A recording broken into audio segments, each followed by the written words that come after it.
pagkatok ng Indochina.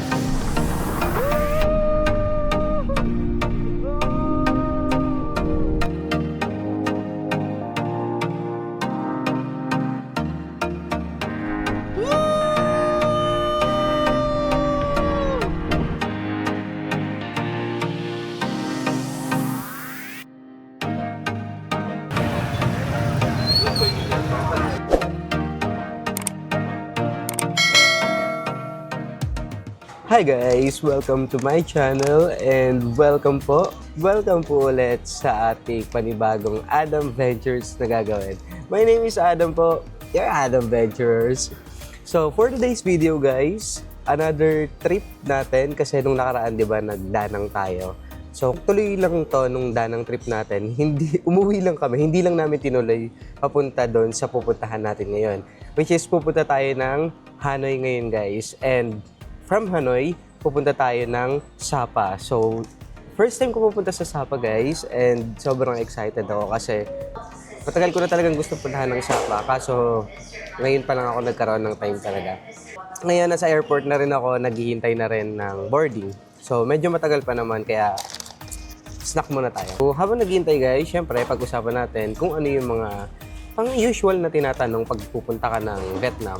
Pero, parang hindi para sa akin yan guys, kasi hindi talaga, ewan ko kung ako lang, kahit dating flight ko pa guys, kahit yung mga dati kong biyahe, hindi talaga ako tinatanong ng immigration, and hindi ko rin alam kung bakit. Kaya hindi ko ma-share sa inyo kung ano yung mga typical na tinatanong. Kasi wala akong idea. Usually na tinatanong lang sa akin, kailan balik mo, ganun lang. After nun, wala na. Minsan wala ngang usap Pag abot ko ng passport, konting segundo lang, ituturo nila yung camera. Okay na. Kasi walang usap talaga. So sa pagbibigay ng tips guys about sa mga tinatanong ng immigration, parang hindi para sa akin yan. Hindi ko kayo mabibigyan ng mga tips. Kasi, unang-una, hindi ko pa na-experience tanongin ng immigration. Kaya wala talaga akong idea guys. So guys, aside sa mga tinatanong ng immigration, kung ano na lang yung mga requirements or mga basic requirements, no? Yun na lang yung pag-usapan natin. Wait lang, maingay. Kain muna tayo guys. Cheers, potato corner. So, doon tayo sa mga basic requirements. Basic requirements, syempre, unang-una dyan, guys, yung passport na valid hanggang 6 months. So, i-check nyo palagi, guys, I-check nyo kung kailan yung expiration ng passport nyo para kung sakaling aalis kayo or may travel kayo, hindi kayo ma-hassle yung parang ilang days na lang may expire na yung passport nyo. Magkakaroon kayo ng problema for sure yan, guys. Syempre, next, round trip ticket para kung sakaling hahanapan kayo ng immigration, meron kayo may papakita na kung kailan yung balik nyo, ganyan. Para hindi kayo pag-iisipan kung magti-TNT ba kayo sa bansang pupuntahan nyo. Then, sa Vietnam guys, wala naman silang mga parang arrival card. Wala naman silang ganan. Kasi nung nagdanang tayo, wala namang arrival card na ginawa. And of course, last guys e-travel. Siyempre, e-travel guys. Napaka-importante ng e-travel. Lagi ko sinasabi yan, e-travel kahit nung mga nakaraan pa. Kasi guys, meron pa rin talagang hindi gumagawa ng e-travel. So, tandaan nyo to guys every time na lalabas kayo, kahit saang bansa yan, kailangan nyong gumawa ng e-travel. Kahit saglit lang kayo sa bansang pupuntahan nyo, e-travel pa rin talaga. Kahit air yung sasakyan nyo, kahit sea yung sasakyan nyo, kailangan nyo gumawa ng e-travel, basta international yung pupuntahan nyo. So, napakadali lang gumawa niyan guys. Lalagay ko ulit dito, yung app na yan, eGov.ph, para meron ulit kayong reference. So, ayun, importante ang e-travel guys, okay? Cheers! Ayun, lastly guys, tips na lang kung sakaling meron kayong travel international, better na agahan nyo na lang. Diba lagi natin sinasabi, 3 to 4 hours yung ibigay nating allot time kapag travel natin international. Pwede naman, sakto naman na siguro yun. Pero, kasi kanina guys, sobrang daming tao talaga sa check-in. Pag check-in pa lang guys, sobrang daming tao. Plus, konti yung mga naka-assign na counter, yung naka-duty sa counter check-in. Kaya, sobrang haba ng pila talaga guys. Kaya wag kayong pupunta guys, parang 2 oras na lang. Or 3 oras na lang. may ipit kayo, sinasabi ko sa inyo, may ipit kayo sa sa check-in pa lang, plus immigration pila pa. May ipit at may ipit kayo. Baka maiwan lang kayo ng eroplano. Kaya much better na kung sakaling meron kayong travel, agahan nyo na lang yung pagpunta sa airport, no? 'Di ba? Ganyan naman tayong mga Pilipino. Laging late sa trabaho, laging late sa mga gala, kikitain yung mga kaibigan, laging late. Pero pag travel international, mas maaga pa sa lahat. As in, ang aga natin sobra pag may mga travel tayo international. Aminin niyo yan. Hindi lang ako nag-iisa, di ba? So, walang direct flight, guys, from Philippines going to Sapa. Meron Philippines going to Hanoi. So, from Hanoi, mag-sleeper bus pa tayo or magbabas tayo going to Sapa. So, ganun yung gagawin natin mamaya. Maya-maya magtatawag na rin siguro yan para sa boarding. So, abang na lang din ako para marinig ko. And, i-update ko kayo guys kapag dating natin ng Hanoi. Hi guys! So, welcome to Hanoi International Airport or Noi Bai International Airport. So, kakalagpas ko lang ng immigration and kakakuha ko lang din ng luggage ko guys. Nakarating na tayo dito sa Hanoi. And totoo ang chismis guys. Guys, totoo ang chismis dito sa Hanoi International Airport. Sobrang haba talaga guys. As in literal na sobrang haba. Talagang parang 1 oras to 2 oras yung gugugulin mo. Sa mga nakapunta na ng Hanoi dyan, alam niyo yan, sobrang daming tao.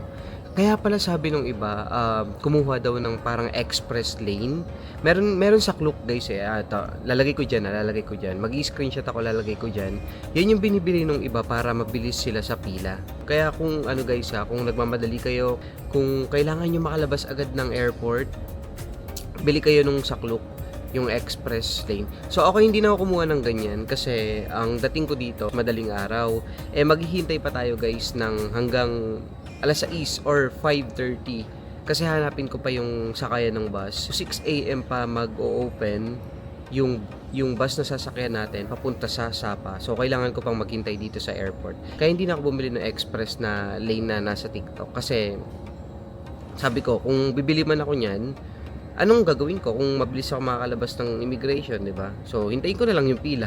Siguro kung yung oras, depende sa oras ng dating nyo. Kung ang oras ng dating nyo is hapon, mga ganon, or umaga, tas meron kayong hahabulin na schedule, yun, bili kayo ng ganyan. Makakatulong yan guys. Sobrang makakatulong yan. Kasi sobrang daming tao talaga. As in, hindi ako nagbibiro. Hindi nagbibiro yung mga nagpo-post. Totoong totoo. Hi guys. So, nakalabas na tayo ng mismong loob ng airport. Yan, paglabas mo, wala kang makikitang kahit ano dito. Wala talagang mabibilihan ng pagkain, guys. Walang bilihan ng pagkain. And ang daming tulog, kaya ganito yung boses ko. Medyo mahina, pasensya na po. Paglabas nyo, guys, makikita nyo maraming nakapila dun sa isang ATM kasi maraming magwi-withdraw ng pera, di ba? Kailangan nila ng milyon. So, milyonaryo kayo dito sa Vietnam, guys. Milyonaryo. Paglabas nyo, guys, makikita nyo maraming nakapila dun sa ATM na dito sa left side, Pero hindi nyo nakikita dun sa right side at saka dun pa sa dulo, marami pang ATM dun. Kaya hindi nyo kailangan pumila sa isang ATM lang, guys. Kasi magkakabilaan yung ATM. Dulot-dulo. So, i-check nyo kasi paglabas nyo, yung iba halos lahat dun na pumipila kung saan yung mga nauna. Kasi yun yung kitang-kita agad. Kaya yun, kung gusto nyo mag-withdraw ng cash yun, ganun yung gawin nyo dito paglabas ng arrival area dito sa Noi Bai International Airport.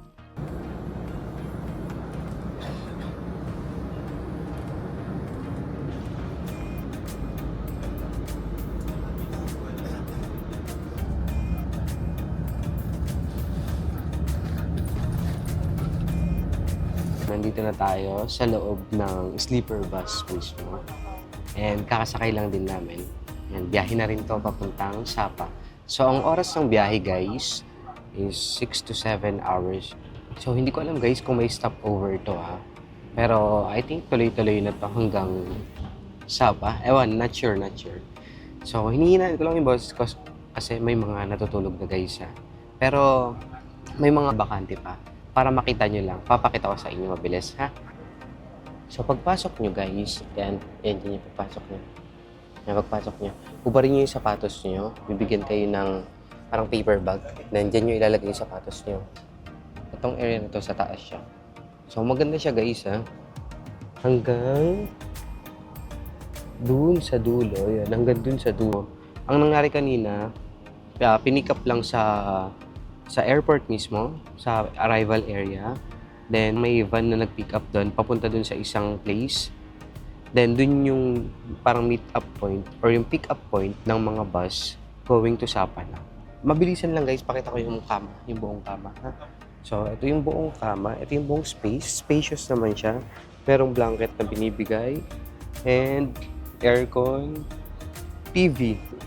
Then, meron silang free tubig kanina. And, outlet. Alam ko, ito yung hinihintay nyo. Outlet, yan. Para kung sakaling gusto nyo mag-charge. Yan, meron naman dito isang Type-C, isang USB Type. So, yun lang guys. Matutulog na muna ako ha. Para may energy tayo pagdating natin ng Sapa. Okay? See you later guys. I'm so excited. Hi guys! So, welcome to Sapa. Nasa Sapa na tayo guys ha. Pasensya na hindi ko na kayo na-update. Kasi, natutulog kami kanina, then biglang bubuksan yung bintana mo or yung curtain wall mo para gisingin ka. Then yun, tuloy-tuloy na, as in pagkagising sa'yo, maya-mayang konti, bababa na kayo. So nagmadali na talaga lahat, as in sobrang madalian lang. Hindi na ako nakapag-update, kagigising lang, so medyo lutang-lutang pa. Kaya pagkababa, nag-book na rin ako ng Grab papunta rito sa hotel. Ang pangalan ng hotel guys is Sapa Star Hotel. So, nabook ko yan sa Agoda guys ng sobrang mura lang. As in, sobrang mura lang. Well, kaya pala sobrang mura. Kasi, yung room na nakuha ko, sakto lang. Hindi siya sobrang ganda. Hindi, tamang tutulugan mo lang. Yun na lang yung pinaka magiging term natin. Parang tutulugan mo lang talaga literally. Pero yung area sa baba, guys, yung area ng hotel, maganda naman. Maganda yung area dito, maganda yung place. Kasi malapit lang yung Sapa Star Hotel sa Sapa Main Station. Nadaanan ko kanina eh. Then paglabas mo, maraming cafe, maraming kainan. Yung daanan, maraming mga bilihan ng kung ano-ano man. So, hindi ka mahihirapan or hindi ka sobrang layo sa central ng Sapa. Kaya, okay yung place. Yung room lang siguro na nakuha ko, ito lang siguro yung pinaka-problema ko. So, since nasa room naman na ako, mag-quick room tour na lang tayo para mapakita ko rin sa inyo. Okay? Pagpasok mo, yung kama mo na agad, na isang malaking kama. So, isang malaking kama na nandyan, then, TV na yung nandito sa banda rito. Then, meron lang cabinet dito, parang lagayan ng mga gamit mo or gusto mo lagayan ng maleta mo. Then, ito na yung window, guys. Yung window ko ay yan. Ang view namin ang pader ng kabilang building. So, sarado na natin kasi wala naman yan. So, yun na yun. Yun na yung quick room tour natin. Pinto, kama, cabinet, TV, bintana. Yun na. Yun na yun guys. Then, from kama, ito. From kama, hakbang ka lang ng konti, CR na. Nakaka-disappoint nga yung CR guys eh. Kasi malaki sana, spacious sana. Kaso pagdating ko, sobrang basa. Ayun no. Sobrang basa niya lang. Kasi literal na basa-basa talaga. Basa-basa. Parang madali ang linis lang yata yung ginawa. Nagtanong ako kung pwede magpalipat or meron bang available na room dun sa bandang maganda yung pwesto. Kasi dun yung maliwanag na area eh. Kasi willing naman ako magbayad or mag-upgrade. Para lang maganda yung kwarto sana. Kaso, fully book na daw eh. Wala daw. So, ito yung babagsakan natin. Mag-ayos lang ako ng gamit guys, then baba tayo. Okay? Hi guys! So, nakatulog ako, sorry. After ko mag-freshen up, inantok ako, kaya sabi ko 8 lang ako. Ngayon, 5 something na. So, labas na tayo guys, labas na. Explore lang natin konti yung area ha. Hindi tayo lalayo masyado kasi nagpapahinga ako ng maaga para magising tayo bukas ng maaga kasi may iniisip na akong activities agad. Pero sa ngayon, labas na muna tayo kasi madilim na. Madilim na guys, kaya tara. Samahan nyo ako, labas tayo. So, paglabas ng pinto guys, ito. Hindi na ako napalipat ng kwarto. Ayan, paglabas ng kwarto guys, ito yung mismong hallway. Alam mo yung pag ganyan-ganyan pa. So ayan, ito yung mga rooms. Ayan, may rooms din. Ay, di maliwanag pa! Then, ito na yung elevator. Ang baba na tayo. Maganda naman. Oh, maayos naman guys. Oh. Kaso yung daanan ko kasi walang ilaw doon. Elevator na tayo. Dahil mo sinasabi.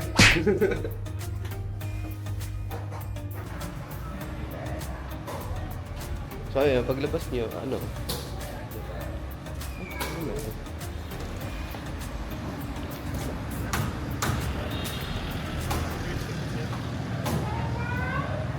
So, yun na guys, paglabas nyo, ano, yung, ayun, sa elevator, kainan na. May mga iyaw na. Then, dito na, ayun, area. Straight na agad. So, saan tayo pupunta?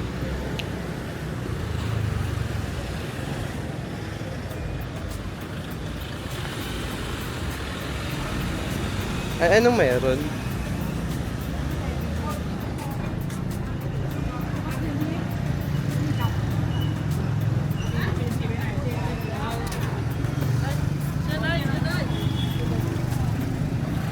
So, may binibenta doon na nasa rice paper na pancake. 30,000 do. Eh, hindi naman ako gutom guys, kaya hindi mo na ako kakain. So, lakad tayo guys, papunta sa ano, sa Sapa Station. Sapa Center Station ba yun? Kasi, nakita ko medyo malapit-lapit lang naman yun. Eh, ang daming ganito dito.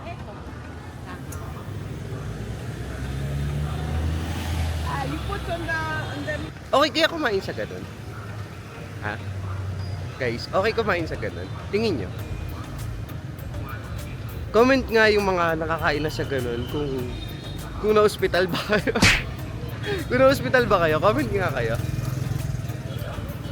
Ay, ito na guys, ito na. As in, ito na. Nakakailang lakad pa lang ako. Oh, ayun lang yung hotel. Tingnan nyo yung Sapa Station. Oh. From hotel, guys. So from hotel, dyan lang yung hotel ko, di ba? So konting lakad lang, oh. Eto na, guys.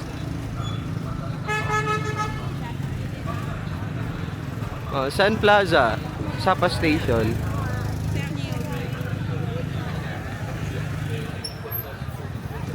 Di ba sobrang lapit lang ng hotel ko? Tapos, eto guys, check nyo yung mga hotel na malapit lang dito sa Sapa Station, ah. Hindi ko na mapapakita, malabo rin naman 'to. Sapa Center Hotel, Hotel Sapa Square. Then yung hotel ko na pinag-i-stayan ko, Star Sapa Hotel. Pero kasi napapangitan kasi ako sa kwarto ko, kaya hindi ko binibuild up yung ano, yung hotel ko eh. So, saan tayo? Ito na yung ano. Wait nga lang. Alam mo, ako yung ano, vlogger na hindi man lang nag-research sa maganda pumunta. Siguro may mahabol pa tayo ngayon. Saan kaya tayo pwede pumunta?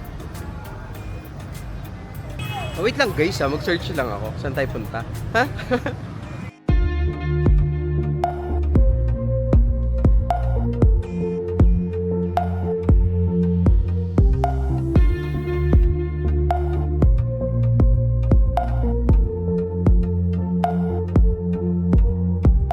Hi guys! So, nakahanap na ako ng kakainan natin and dito yan sa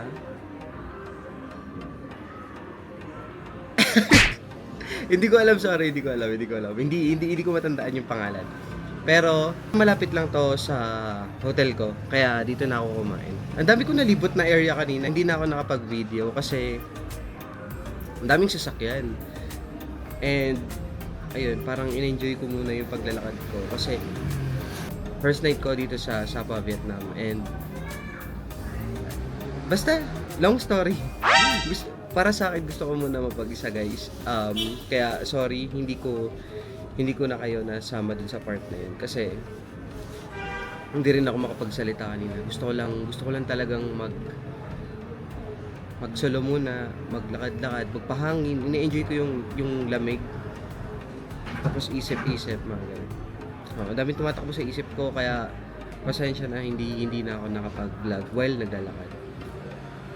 Pero tinry kong videohan yung mga places, and then gagawin ko na lang or isasali ko na lang sa montage. Thank you so much. Ang pangalan nitong kinakainan ko, guys, is Trung Nguyen. So, Trung Nguyen yung pangalan. Meron siya sa baba, then meron din sa taas. Actually, ito yung hinahanap ko, yung meron sa taas, tapos ang view mo, kalsada. Kaso, ang hirap umanap kanina, as in, ang hirap umanap kanina. Meron ako mga nakikita, pang group sila. Like, mga shabu-shabu style yung mga kakainan. Solo lang naman ako. Pero ganito yung itsura niya, guys. So, ayan, solo lang ako dito ngayon sa taas. Ayan, sa baba, ayan ako. Ayan, ganyan. So, ito yung second floor. Then, meron din sa first floor. Kaso kasi, yung sa first floor, guys, meron silang sounds. Ang lakas ng sounds, kaya sabi ko, hindi pwede. Dapat hindi na ako kakain dito. Nakita ko tong taas. Tapos tinanong ko kung pwedeng magstay dito sa taas. Yan, pwede naman daw. So, first night natin, guys. Kanina nakapagpahinga lang ako. Siguro kakain lang ako, uuwi ako na maaga, then bukas gagawa tayo ng activities. Hindi pwedeng hindi ko masusunod lahat ng nilista ko sa itineraries ko. Okay? So, sobrang excited ako dito sa Sapa, Vietnam, guys. Kaya ang dami kong ni-ready.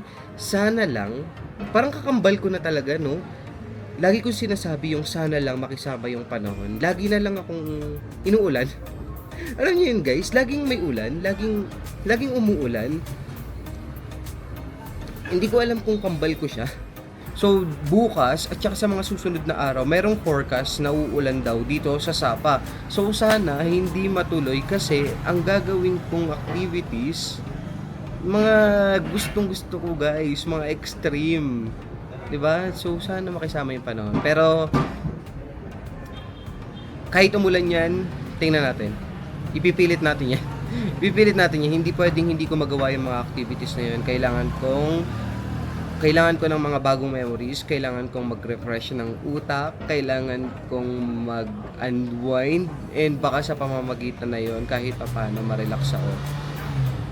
So, yun lang. Pagpasensyahan nyo na ako, guys, kung paminsan-minsan na alam niyo, bumababa yung energy kasi hindi ko rin nagigets yung sarili ko, guys. Bigla-bigla ako nagre-relapse.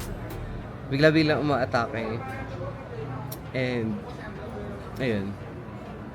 So sana, maintindihan nyo ako na sa ngayon, kailangan kong pilitin muna yung sarili ko na i-enjoy lahat ng travels na gagawin ko. So, hintayin ko na lang yung pagkain, guys. Kasi masyado na ako nagiging madrama. And hindi na masaya. Pilitin natin mag-enjoy, guys. Pilitin natin mag-enjoy. Pilitin natin maging masaya dito sa Sapa trip natin. Kasi ang dami kong naiisip gawin. Ang dami kong gustong gawin. Kahit mag-isa na lang ako, gawin natin lahat yan. Okay? Oo, so...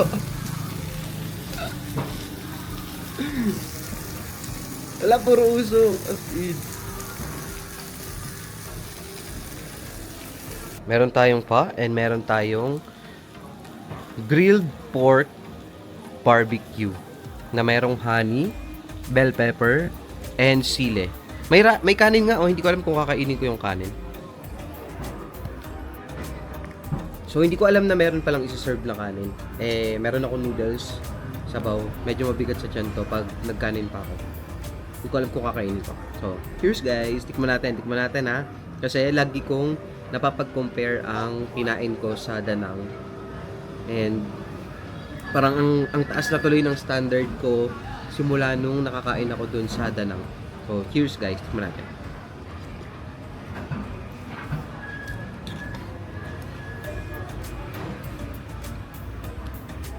Wait lang.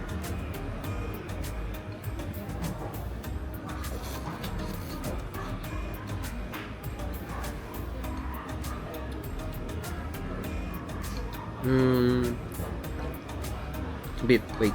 Beef.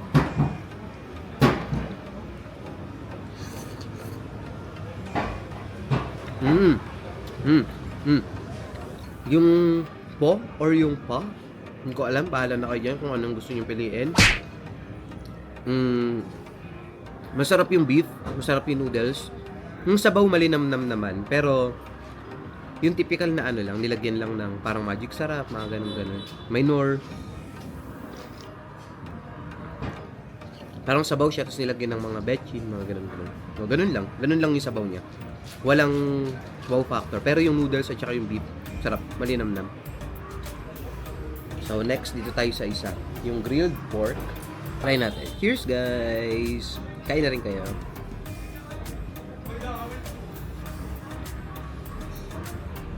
Init.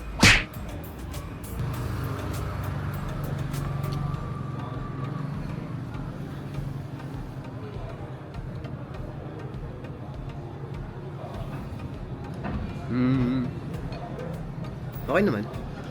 Sakto lang, sakto lang. Sarap din naman, sarap din. So, etong kinakain ko ngayon, goods naman siya compared sa kinain ko kaninang lunch dun sa baba ng hotel ko. Madaming kainan guys dito sa Sapa. Sobrang daming kainan. Meron pa nga yung sobrang gandang building. Sobrang ganda niyang building, as in sobrang taas niyang building. Parang ilang palapag siya, mga 4 yata or 5 or 6. Tapos puro kainan yun. Sobrang ganda, as in sobrang ilaw. Makikita niyo yan kapag pumunta kayo dito sa Sapa. Pero hindi ko na chinek yung menu kasi for sure group na naman yun. Kasi meron ako napasupang isa. Yung ganto niya, yung side niya, yung mga table na nandun, kailangan grupo kayo. Tapos puro shabu-shabu style yung gagawin yung kain. Mag-isa lang naman ako. So, wala. Naganap na lang talaga ako ng pwestong ganito. Actually guys, wala nga akong gana wala akong gana kumain talaga. Pinipilit ko lang. Kasi, kailangan ako kumain. Kung napansin nyo guys, namayat ako as in. Parang, yung sa Danang natin, di ba nagkasakit ako doon, tapos, may mga nangyari pa. So, parang bumagsak yung katawan ko. So, kailangan ko kumain. Kailangan ko ibalik yung kahit pa paano, magkalaman-laman. Alam niyo isang mahirap pa guys. Hindi naman maarte, pero siguro konti lang naman. Judger nyo naman. Medyo maarte lang ako sa pagkain. Pag hindi ko feel yung pagkain, hindi ako kakain. Ganun na lang.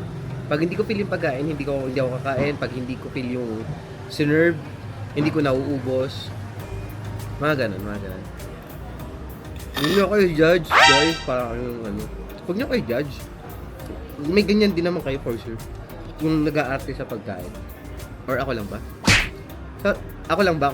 Sorry.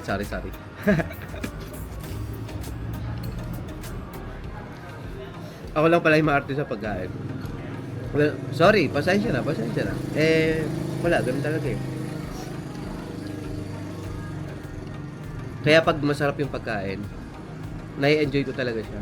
Kaya pinipilit ko lagi maghanap na masarap na kainan, mga ganyan-ganyan. Pag hindi masarap, sabihin ko talaga sa inyo, hindi masarap, as in, wala akong pakialam. Pero guys iba-iba tayo ng panlasa. Kung masarap sa inyo, hindi masarap sa akin. Masarap sa akin, hindi masarap sa inyo. Pasensya na, hindi natin problema sa isa't isa yun. Okay? Cheers guys! So yun guys, nakauwi na ako ng hotel. And naglakad-lakad lang ako kanina, hindi na ako nakapag-video. Kasi may hawak akong tubig, galon na tubig, kaya tuloy-tuloy na ako sa hotel. Bukas meron akong gagawin na isang activities na sikat na ginagawa dito sa Sapa, which is yun yung Fansipan. So akit na tayo ng Fansipan bukas guys, kasi sinempuhan ko na maganda yung panahon para hindi yung pupunta tayo doon na umuulan na naman or umaambon, something like that. Kaya bukas, samahan nyo ako guys, i-experience natin ang Fansipan. First time ko yon. So sa mga hindi pa nakakapunta dyan, samahan nyo ako para ma-experience nyo din. And sa mga nakapunta naman na, paki-comment guys, paki-comment na kung ano yung mga hindi ko magagawa na dapat kong gawin pala para next time. Kasi for sure guys, babalik ako dito sa Sapa. For sure lahat ng activities dito hindi natin magagawa ngayong pagpunta natin dito. So meron pa rin tayong mga may iwan. Tulad ng mga naiwan natin sa ibang bansa, di ba? May mga babalik at babalikan pa rin tayo. Sobrang excited ako sa Adam Ventures natin dito sa Sapa. Kaya samahan nyo ko guys hanggang matapos tayo, hanggang makauwi tayo dito sa Sapa and Hanoi trip natin. Maraming salamat po ulit. And guys, please, don't forget, comment, like, and subscribe. Okay? See you tomorrow guys! Nandito na tayo sa pinakatuktok ng Indochina. Guys, welcome to